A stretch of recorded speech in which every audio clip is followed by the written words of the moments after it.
दीपेश जी, राधे राधे महाराज जी।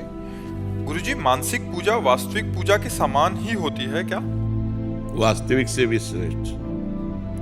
जो मानसिक सेवा है वो वास्तविक सेवा से भी श्रेष्ठ होती है, क्योंकि वास्तविक प्रगट सेवा में अल्प समय और अल्प वस्तुएं होती हैं। मानसिक सेवा में तो चलते फिरते भी कर सकते हैं और विस्तार पूर्वक कर सकते हैं।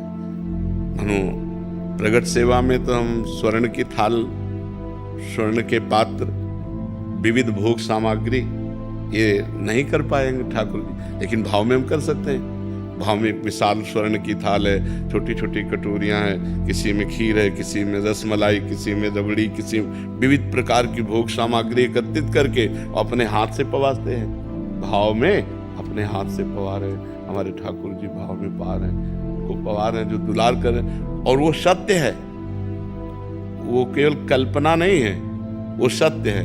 एक बार श्री विट्ठलनाथ गोस्वामी जी से किसी धनी मानी ने पूछा कि बिना पैसे के भगवान की सेवा हो जाए और भगवान प्रसन्न हो जाए।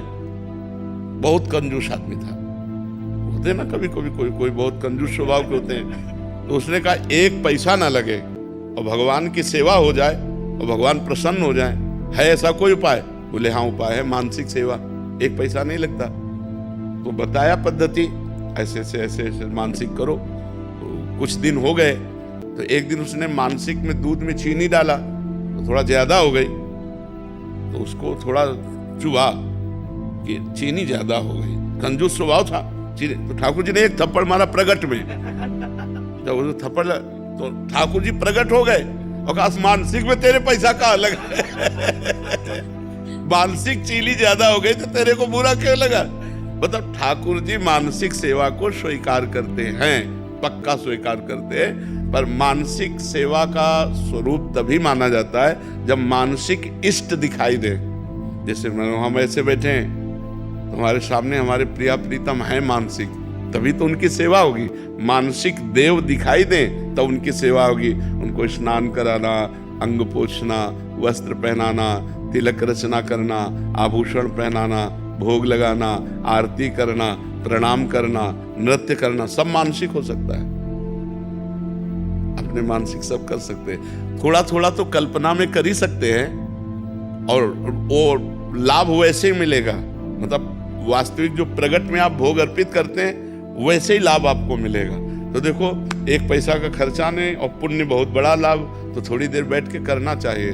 ठाकुर जी को हम रबड़ी पवा रहे, ठाकुर जी को आम पवा रहे, ठाकुर जी को सेव पवा रहे, जो जो भाव आवे, अच्छे अच्छे पदार्थ तो एक थाल में करके ठाकुर जी को पवा रहे। आचमन कराया, मुख पोछा, पान की बीड़ी पवा दी, इत्र लगा, जो चाहो मन चाहा खूब सेवा हो सकती है बिना पैसे के। और भगवत प्राप्ति पक्की, मानसिक सेवा भगवत प्राप्ति पक्की, क्योंकि मन सेवा कर रहा है ना।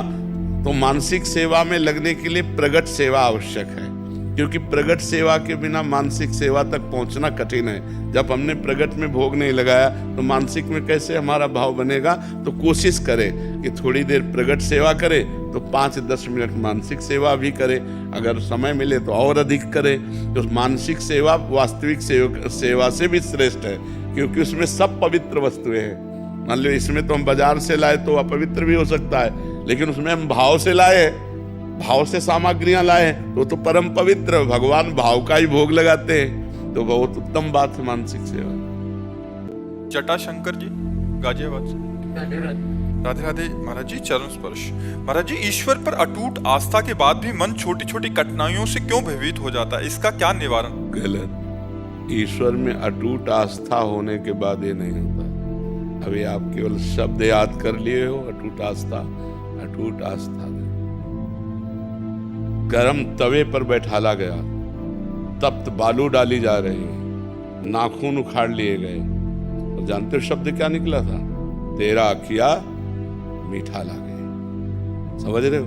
गुरु अर्जन देव जी का तेरा, अटूट आस्था में तेरा किया मीठा लागे। विचलता कैसे आ गई? इसका मतलब नाम जप अभी जो होना चाहिए वो नाम जप नहीं हो रहा। जैसी साधना होनी चाहिए वैसी साधना नहीं, और जैसा विश्वास होना चाहिए वैसा विश्वास नहीं। हरिदास जी महाराज चैतन्य महाप्रभु के परिकर के 22 बाजारों में मार डंडे मार कोड़े प्राण ले लिए जाएं, ये फरमान जारी हो गया। मारे जाते उनके कोमल शरीर पर कोड़े तो चमड़ा उधिल जाता, उन्हीं पर फिर कोड़े मारते हो। हरि बोल हरि बोल, आह नहीं कहा। मरा जान करके उनको गंगा जी में फेंक दिया। गंगा जी का जल पावन लगते ही उनको शुद्ध आई, पूरी चेतना। बाद में उनकी कथा, और जब उनसे पूछा गया तो उन्होंने यही कहा कि ये मेरे किसी कर्मों का फल होगा, मुझे कोई कष्ट नहीं, भगवान की मेरे ऊपर बड़ी कृपा है। क्या शब्द था? भगवान की मेरे ऊपर बड़ी कृपा है। विश्वास वही जो हमको विचलित ना होने दे। विचलित हो रहे हैं तो अभी विश्वास में कमी है, अभी हमारे भजन में कमी है। अटूट विश्वास में विचलता नहीं हो सकती।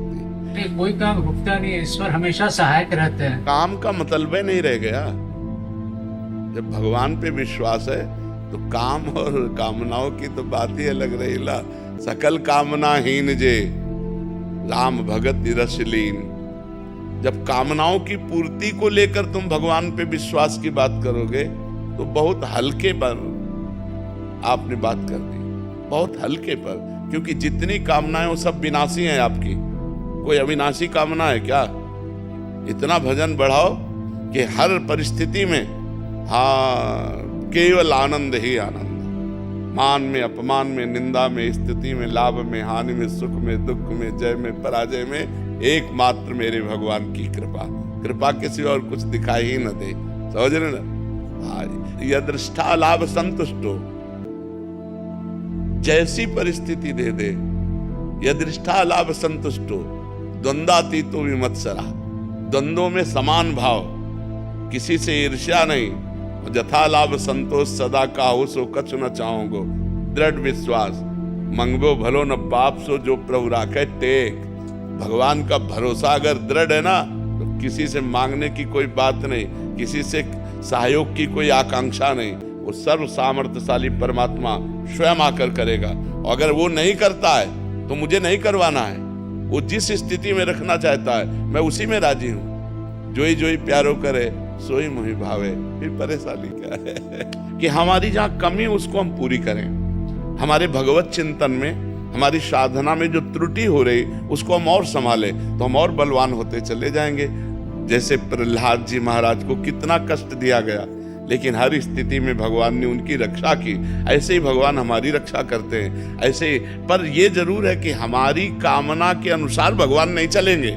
भगवान के चलने के अनुसार हमको राजी होना पड़ेगा, क्योंकि हम बच्चे हैं। हमारी जो बुद्धि है वो अल्प है और भगवान सर्वज्ञ हैं। भगवान दूर की देखते हैं और हम नजदीक की देखते हैं। हमें उतना ही दिखाई देता है और भगवान भविष्य को पूरा देख रहे हैं। तो जिससे हमारा भविष्य मंगलमय होगा वो वही करेंगे, क्योंकि वो मंगल भवन है। उनके द्वारा किया हुआ विधान अमंगल हो ही नहीं सकता। अभिषेक जी नोएडा से। राधे राधे महाराज जी। महाराज जी, ऐसा कौन सा मार्ग है जिससे अपनी आत्मा को भी मोक्ष मिले और दूसरों की भी मदद कर सकें, परमात्मा तक पहुंचने? भगवान की शरणागति। सातरत सातरत सा लोकान तारयति। वह स्वयं तर जाता है, वह स्वयं तर जाता है और वो लोगों को तार देता है। मम भक्ति युक्तो भुवनम पुनातु। जो मेरी भक्ति से युक्त हो जाता है वो लोक के लोक को पावन करने की सामर्थ्य रखता है। तो भगवान की शरण में होकर भगवान का निरंतर नाम जप करना और भगवान की आज्ञा के अनुसार चलना, इससे समस्त जगत का मंगल भी हो जाएगा और आपका तो परम मंगल हो ही जाएगा। अगर हमारे आचरण गंदे हैं और हम भगवान की शरण में नहीं हैं, भगवान का नाम जप नहीं करते, तो हम अपना ही कल्याण नहीं कर सकते, तो दूसरों के कल्याण की बात क्या है? दूसरों का कल्याण तो तब करें जब हमें कल्याण करने की योग्यता आ जाए। वो आएगी भगवान के नाम जप से, भगवान के लीला चरित्र सुनने से, भगवान की आज्ञा का पालन करने से। शास्त्र के अनुसार हमारे आचरण हो तभी हम दूसरों का कल्याण कर सकते हैं। अगर शास्त्र से विरुद्ध आचरण है तो पापाचरण है। पापी पुरुष अपना ही कल्याण नहीं कर सकता तो दूसरों का कल्याण क्या करेगा? समझ पा रहे हैं आप? भगवान की शरणागति ही जगत मंगल कारण है। जो भगवान की शरण में हो गया वो भगवत स्वरूप हो गया और वही भगवत स्वरूप जगत का मंगल कर सकता है। खूब नाम जप करो, शास्त्रों का स्वाध्याय करो, पवित्र आचरण करो, गंदे आचरणों से बचो। जिन आचरणों को आप जानते हैं कि ये गंदे आचरण हैं, उन आचरणों से बचने की चेष्टा करो। भगवान को पुकारो, जहाँ तुम न बच पा रहे हो वहाँ भगवान तुम्हें सामर्थ्य प्रदान करेंगे, क्योंकि भगवान को जो पुकारता है तो भगवान उससे सामर्थ्य देते हैं। अक्षय जी जम्मू से। राधे राधे गुरु जी। महाराज जी, मैं छोटे बच्चों एवं लोगों को जब बिना पादुकाओं के चलते देखती हूँ तो उन्हें गर्मी से बचने के लिए पादुकाओं प्रदान करने का प्रयास करती हूँ। महाराज जी, इनका ये कहना कि बट कुछ लोग कहते हैं कि खान पान की सामग्रियां ही प्रदान करनी चाहिए, क्योंकि हम देंगे तो आगे हमें वो प्रदान करेंगे। नहीं, ऐसा उसमें नहीं। तो जूता दोगे तो जूता ही मिलेगा। देखो, उसमें आपका मुख्य प्रधान भाव हुआ कि उसको ताप न लग जाए, उसको कंकड़ न लग जाए, उसको कांटा न चुभ जाए। तो ये जो आपको सुख देने की भावना है वो पलट कर आपके हृदय में आएगी। आपके हृदय में ताप न लग जाए, कोई ऐसी बात आपको न कहे जिससे आपका हृदय दुखित हो जाए। वो भगवान आपको इतना सुख देगा, इतनी सामर्थ्य देगा। अगर ऐसा केवल हो कि जिसने जूता दिया उसे जूते मिलेगा, तो जिसने छाता दिया उसे छाता ही मिलेगा, ऐसा नहीं है। उसका भाव है, भाव का फल होता है, जूता का फल नहीं हुआ, उसमें भाव हुआ कि छोटे छोटे बच्चे हैं, ये गरीब लोग हैं, इनके पैरों में ताप लगेगा, कंकड़ चुभेगा, पादुका होगी तो इनको सुख मिलेगा। तो उनके सुख के लिए जो आपने भावना की वही पलट कर आपको सुख प्रदान करेगा। हम जो दूसरे को दुख देना चाहते हैं उसे दुख मिले ना मिले, हमारा हृदय पहले ही जलने लगता है। और जब हम किसी को सुख देना चाहते हैं तो हमारा हृदय पहले सुखी होने लगता है। देखो, एक शीतलता आएगी, एक आनंद आएगा। हम तो कहते हैं कि एक दिन अच्छा भोजन पाके आप देखो और एक दिन अपने हिस्से का भोजन किसी भूखे को पवा के देखो, फिर देखो दोनों में स्वाद किस में आता है। तो जब कोई भूखा भरपेट भोजन पाएगा ना तो आपका हृदय शीतल हो जाएगा।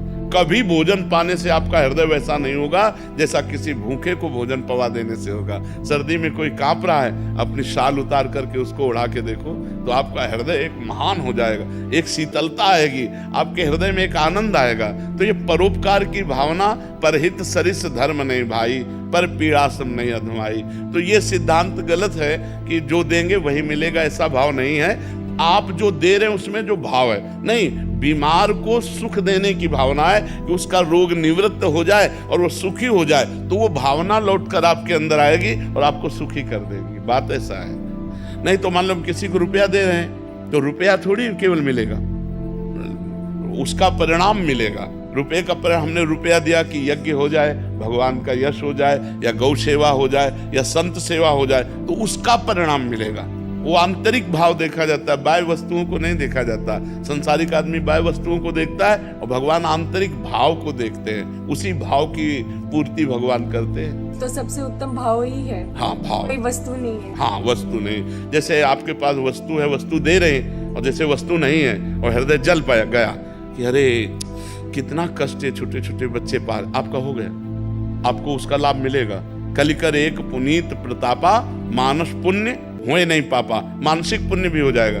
काश हमारे पास पैसा होता, मैं सबको जूते खरीद के देती। काश मेरे पास पैसा होता तो मैं सबको स्वस्थ देखती, सबको कपड़ा पहनाती, सब। ये पुण्य मिलेगा, इससे आपका लाभ बनेगा, आपकी भावना महान बनेगी और आपको इसका परिणाम आगे मिलेगा। देने पर जो लाभ मिलता है वही ना देने पर भी लाभ मिलेगा, केवल भावना करने मात्र से। भाव से ही तो सारी बात बनती है। उपासना गोस्वामी जी।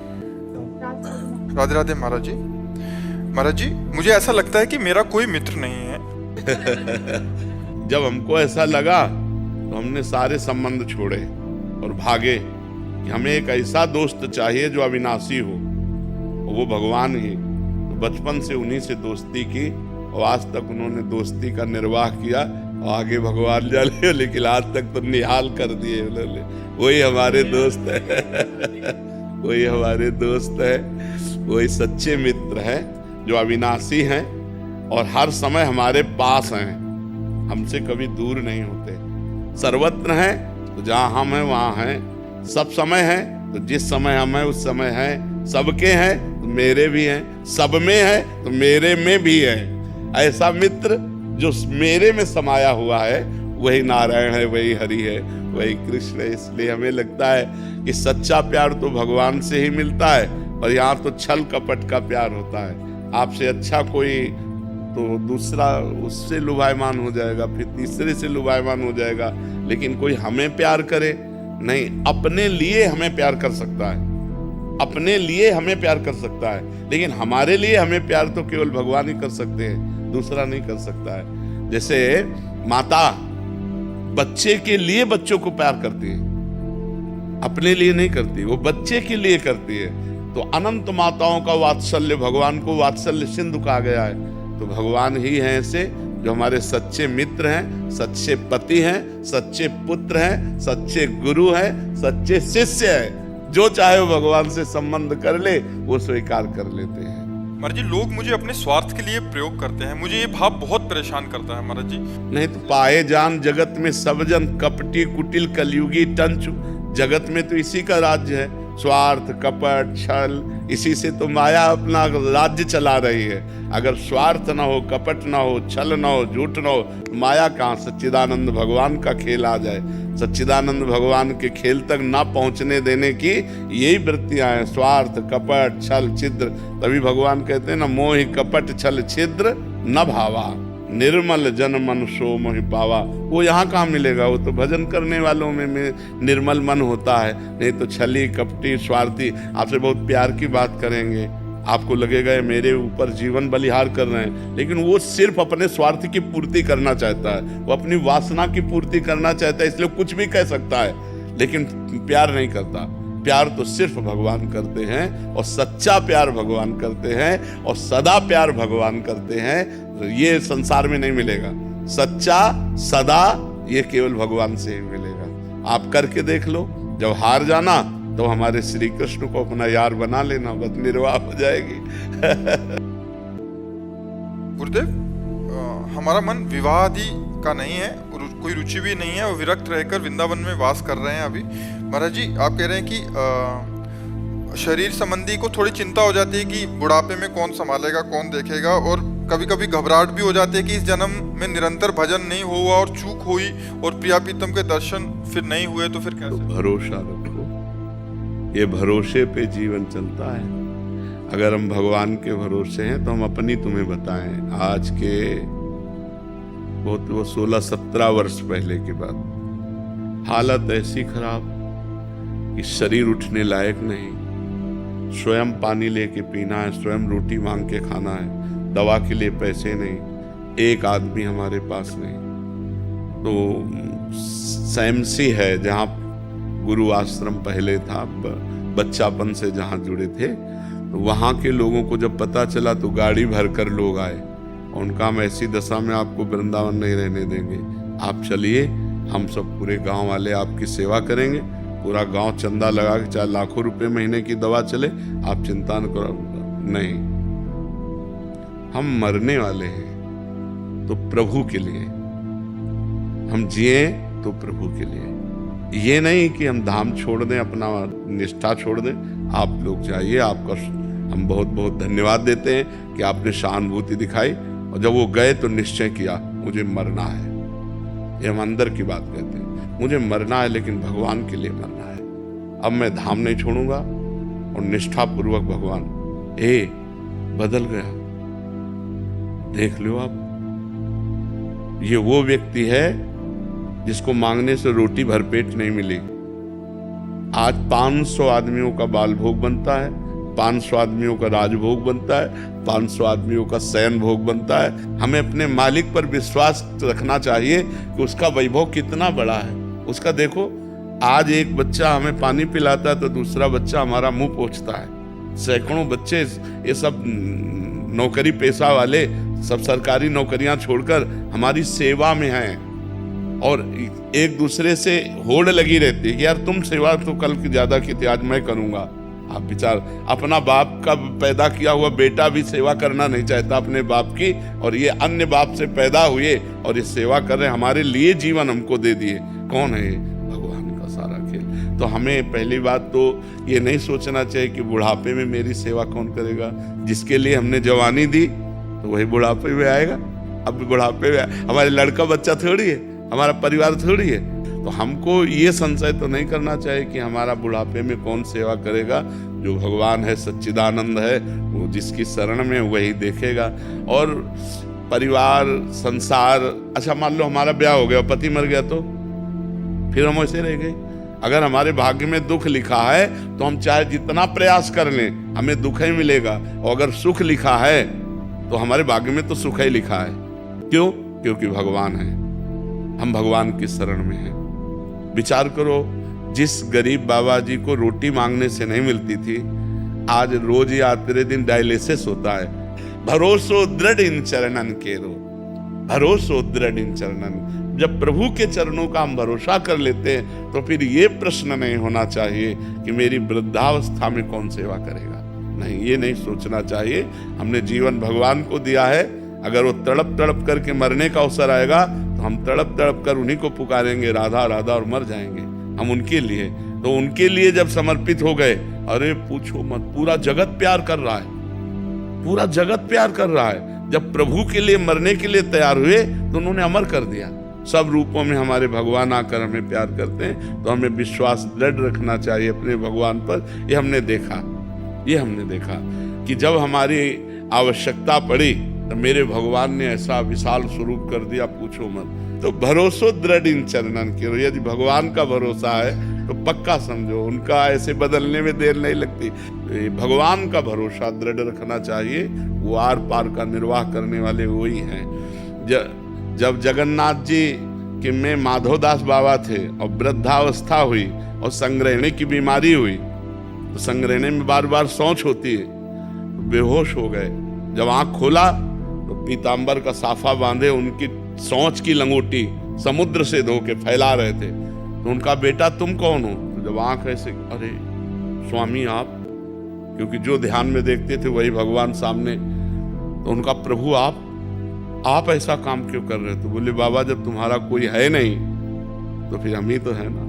तो विश्वास करो, वो अपने जनों की सेवा विविध रूपों में आके कर जाता है, वो विविध रूप बदल कर आता है अपने भक्तों की सेवा। जब तुम्हारे पास कोई सेवा के लिए नहीं होगा तो भगवान स्वयं सेवक बन करके आ जाएगा, क्योंकि जीवन भगवान को समर्पित किया है। दृढ़ विश्वास हो, सच्चाई से चले तो फिर निर्वाह भगवान कर देते हैं। गुरुदेव भगवान आपके श्री जी के अलावा कोई आश्रय नहीं, एक बार आप बोल दीजिए आप हमेशा मेरे साथ रहोगे। श्री जी ही सबके साथ है, श्री जी, क्योंकि ये शरीर तो आज है कल नहीं, इसका भरोसा नहीं। देखो ये शरीर नाशवान है, इसका भरोसा नहीं, इसका भरोसा तो धोखे का भरोसा होगा। ये आज शरीर है कल नहीं, लेकिन ये जो अंदर है वो था, वो है और वो रहेगा। जो अंदर तत्व है वो था, वो है, वो रहेगा। वही श्री जी का निज स्वरूप है, वही श्री जी का निज जन है।